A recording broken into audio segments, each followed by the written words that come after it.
Hello, how are you community?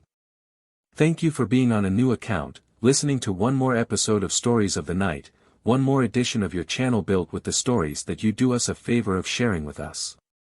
During the week we asked you what was the topic you preferred to be the center for the next compilation, and the answer was overwhelming in favor of the events that occurred in hospitals.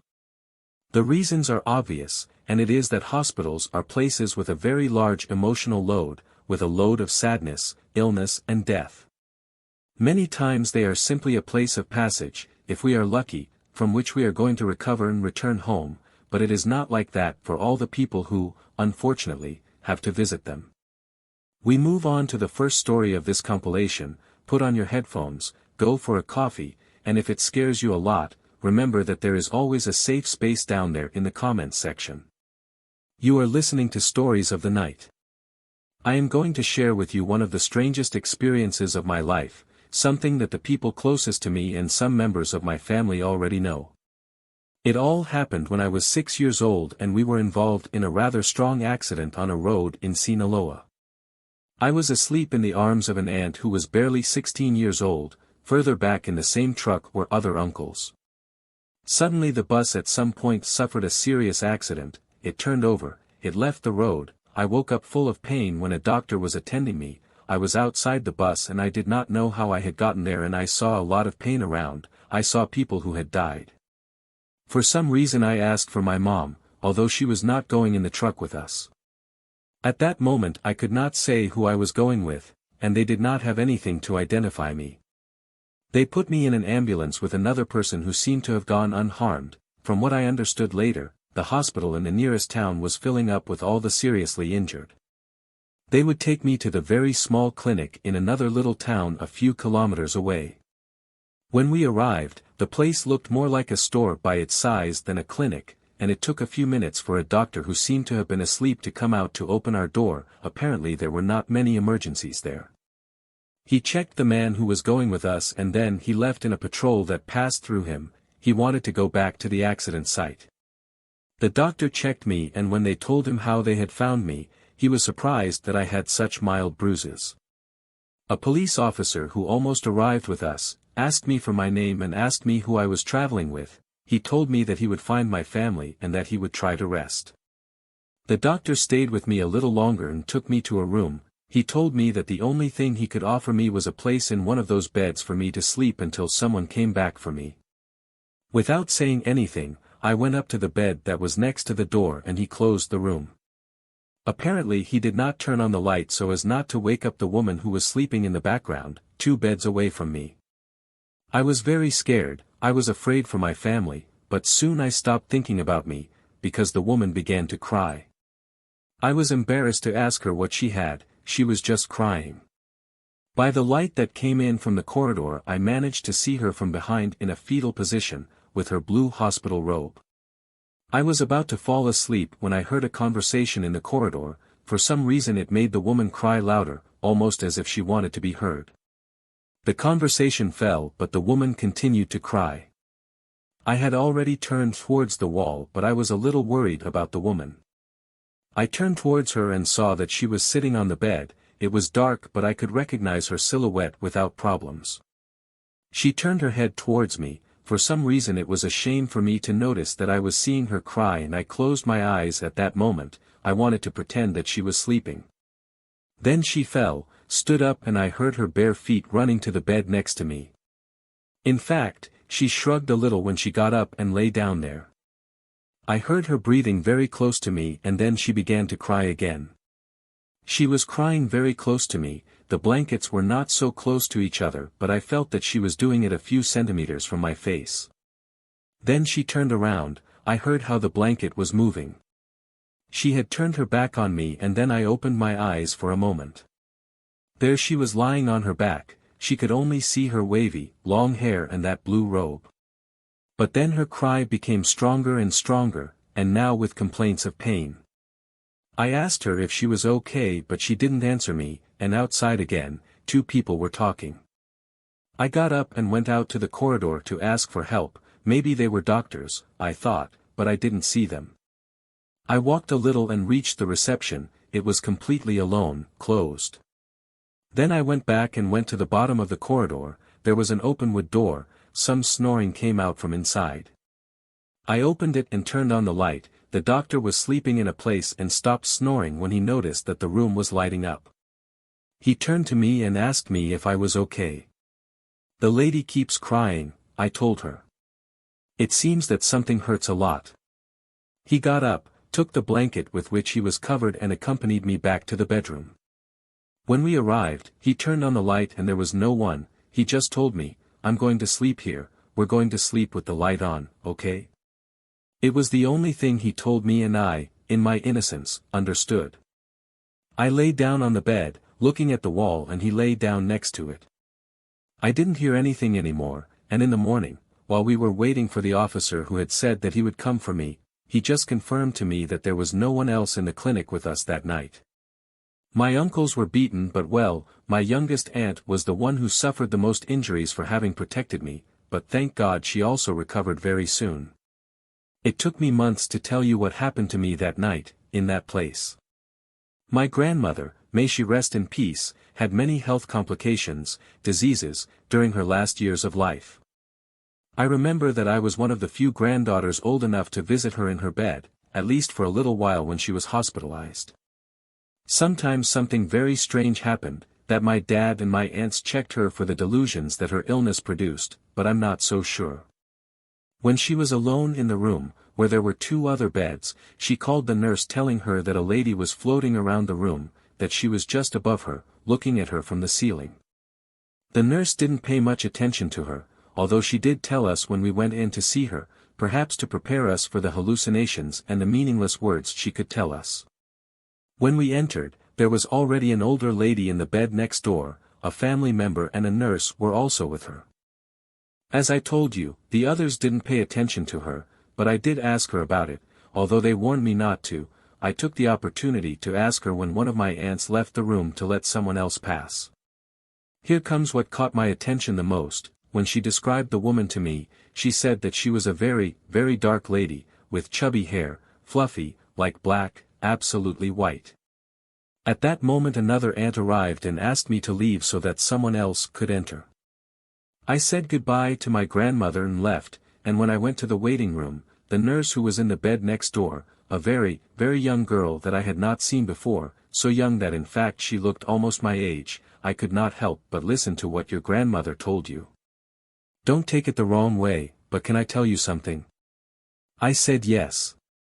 Look, maybe it's a coincidence, but the lady your grandmother described, the one you said you saw, is identical to a lady who was a month and a half in the room until she died a week ago.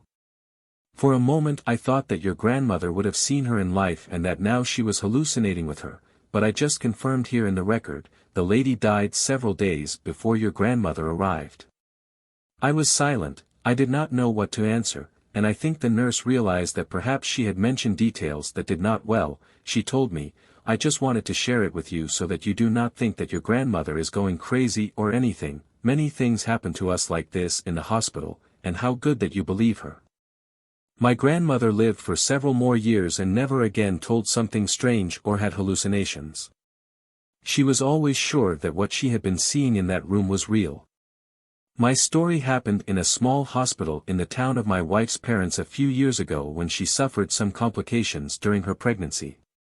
Here in the city we constantly went to check on Social Security, but a gynecologist friend was the doctor who was closest to us throughout the process. Thanks to him we knew that certain complications were coming, that it would not be a simple pregnancy. Before continuing, I must tell you that my wife did not believe me, although she lived it with me. Her parents who were there did not believe me, nor my best friend to whom I told her in all confidence.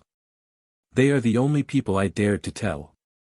My wife had very strong pains one night when we were there, just when we were about to have dinner, and in her condition we did not hesitate for a second and took her to the nearest hospital.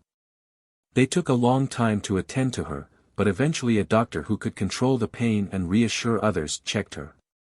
However, she was not out of danger and the doctor asked her to spend the night there to make sure that everything would be under control. Because of the size of the hospital and because there were very few people, he allowed us to stay with her. We would take turns to be with her in the room. I stayed with her for a while until she fell asleep, and a while later I went out to wake up my mother-in-law, who would come in a few more hours to be with her. My father-in-law was snoring, deeply asleep, and I, the truth, with fear, with concern despite the reassuring words of the doctor, could not do it. I stayed awake almost all night. The hospital seemed deserted, from time to time a baby was heard crying very far away. Although it seems like a dream, what I am going to tell you is exactly what happened. From where I was, I could clearly see the entrance to the hospital and the dark street where I was. Crossing it, there was a hill, nothing more, an extension of several kilometers that even crossed a river, and to the opposite side was the most populated area of the city, where my in-laws had their house. In the distance, in the outskirts far beyond the street, I could see a white, or a clear dot rather, that was approaching and caught my attention. I sat down to see it more carefully, then I even stopped and walked a few steps towards the door to see what the hell it was. It was a dot that became clearer and larger each time. At a certain moment when it was close enough, I could recognize it. It was a face, a pale face that seemed to float and was approaching in the darkness of that infinite bucket of bushes towards the street. I could see it more clearly when the street lamp approached in front of the hospital. It was a very fat woman. Very fat, dressed in black. She was running heavily towards the hospital. She seemed to be wet, and when she crossed the street a small black veil was placed on her head. Her face was covered before arriving. Sorry, I'm here, she told me while she crossed with me, and she went towards the back of the hospital, without receiving a single question or look from the ill-humored woman at the reception. This lady in black was completely soaked. By the area where she came from, I imagined that she had crossed the river, although that was impossible because it is quite deep from what I know, but the woman even left her wet footsteps clearly marked on the floor. She got lost in the corridor and entered the hospital, and for some reason she terrified me. My father-in-law's snores filled the place. I asked the lady at the reception if the woman who had just entered was visiting someone. She looked up to see me, and without answering anything, she went down to the notebook that seemed to go back to infinity. The woman in black terrified me. She caused something very strange in me, like a deep pain in the heart, but not physical. I don't know how to explain it. I hurriedly walked to my wife's room. My mother-in-law slept next to her, and I intentionally made the noise at the entrance so that she would wake up. Sorry for waking up the mother-in-law. I suddenly worried and wanted to come. I don't like hospitals because blah blah blah. I talked to her until I noticed that I scared her to sleep, and I left the room promising her a coffee in a few moments. When I left I heard the baby crying again in a nearby room that I could not identify, and then the voice of that unmistakable woman, the voice of the woman in black. Yeah, everything is going to be fine, she said. The baby suddenly fell and I died of fear. I could not explain it, and I began to go through the rooms with you until a nurse asked me to go to the waiting room, telling me that I could not walk around there. I asked her if there was a sick baby nearby, to please check it because I heard that it was bad, as if it needed something, and the nurse scolded me and began to tell me that she knew how to do her job. I felt very bad. The baby no longer cried, and I did not know how to prove that that horrible woman was not with him. I went for my mother-in-law's coffee, and returning to the room I pretended that I was confused to be able to look in the nearby rooms. The only thing that was still heard throughout the hospital were my father-in-law's snoring. I left the coffee and returned to the waiting room, discouraged, with a sad, painful heart. I could not stop thinking about that creature's crying. I lay down on a sofa next to my father-in-law, and somehow, in some strange way, I fell asleep instantly, but with my eyes half open. It was terrible because it mixed the dreams I had with that hospital corridor in front of me. Then I saw pass through that corridor where I was, the black woman. She looked at me. She even bent down a little to give me a better look, to see me up close. Then she kept walking, holding a boy in her hand, a child perhaps that would not pass about 12 or 13 years old. Hurry up, he told her that we are already late, and so talking to him they left the hospital as if nothing. As I could turn my head, already waking up, and I saw them crossing the street into the darkness of the field in front of them, and they got lost in it. In that second the baby began to cry again, and something in me somehow calmed down. I was dreaming everything, I was hallucinating. That's what I thought when, at that moment, an old man, came to the corridor complaining about the dirty people and began to dry with a rag the wet footsteps that he had when the same nurse passed by. I asked her if someone had just died. again I received a look of anger and withdrew without answering me. But the movement of doctors and nurses running from one side to the other a few minutes later made me think that yes, that perhaps something had happened. No one has ever believed me this story. They do not believe me that it happened, or they tell me that I misinterpreted perhaps the details of a strange night, but I know who I ran into that night and who arrived from that river in the dark. In a strange way my wife did not have complications again, and at 5 years old my daughter has never had more than a very mild flu. Curiosities do not believe it.